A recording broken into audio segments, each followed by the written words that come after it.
Good afternoon, and welcome to another edition of Tuesday's Topic.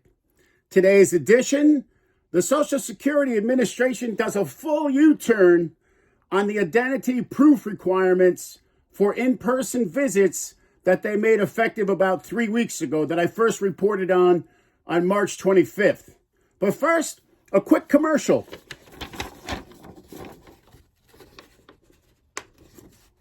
20 years ago, yesterday, was the first time I was published in a newspaper with an article at that time about disability insurance and the importance of disability insurance.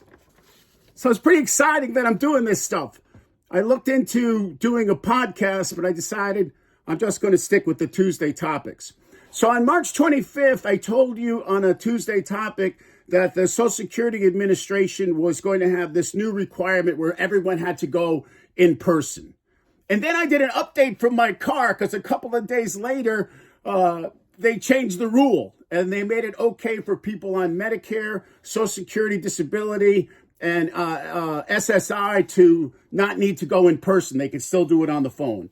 Well, last week on Wednesday, they did a complete U-turn and they said that everybody that needs to do the requirements, this would be for retirement, this would be signing up for benefits, anything, full phone service is fully restored. They're going to go back to letting you go in the phone and you don't have to go in person except for one thing, which may be a good thing, and that would be if you have to go in person if you're flagged by their anti-fraud system. Now, I want you to understand that this might be a good thing because some of the scams that are going on are people get a hold of your Social Security number and they call Social Security, they pretend they're you, and they want to change the direct deposit. Where they want to put the money, they want to put it in their account, not your account. So if that's the reason they're flagging people, then it's good. We don't want people taking your money that steal your Social Security number and try to put the money in your account. But the very best news of all is you can continue to do things online. And if you can't do it online, you can continue to call the office. And there's no more in-person requirement unless you're flagged by the anti-fraud system.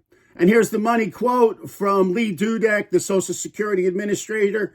We have listened to our customers, Congress, advocates, and Michael Antonini, and we are updating our policy to provide better customer service to the country's most vulnerable populations. Okay, he didn't say Michael Antonini, but he said the rest of that. That was Lee Dudek last week. Thank you for watching. We'll see you again next Tuesday.